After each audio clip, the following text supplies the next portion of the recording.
এক গ্লাস পানিতে মেশালেন 1 চামচ সিমেন্ট, তারপর ধীরে ধীরে তা নাড়তে থাকলেন। কোনো প্রকার চিনি মেশানো হলো না তাতে। এরপর নিমিষেই তা পান করলেন। কি নিজের চোখে ভুল কিছু দেখলেন? না, সবটাই সত্যি। এভাবে পানির মধ্যে সিমেন্ট গুলিয়ে শরবতের মতো পান করেন এই ব্যক্তি। শুধু তাই নয়, সিমেন্টে ডুবিয়ে কলা খান তিনি। সকালে উঠে চায়ের বদলে সিমেন্ট মেশানো পানি আপনার কাছে অদ্ভুত লাগলেও ইন্দোনেশিয়ার হারিসের কাছে এটাই বাস্তব। 1 বছর নয়, 2 বছর নয়, 3 বছর ধরে সিমেন্ট খাওয়ার অভ্যাস ধরে রাখা এই মানুষটি রীতিমতো ইন্টারনেট দুনিয়ায় বিস্ময়ের ঝড় তুলেছেন। কিন্তু সিমেন্টকেই কেন বানিয়ে ফেললেন তার প্রিয় পানীয়? দক্ষিণ সুলাওয়েসির এক শহরে বাস করেন হারিস।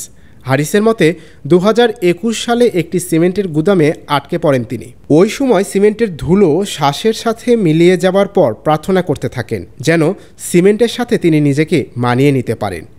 এরপর থেকে তিনি সিমেন্ট আর পানি মিশিয়ে খাওয়া শুরু করেন এবং তিনি লক্ষ্য করলেন এটি তার কোনো ক্ষতি করছে না।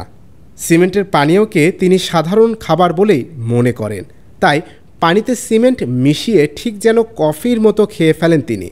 আর এই অভ্যাসে তার কোনো অস্বস্তি হয় না বলেও জানান তিনি।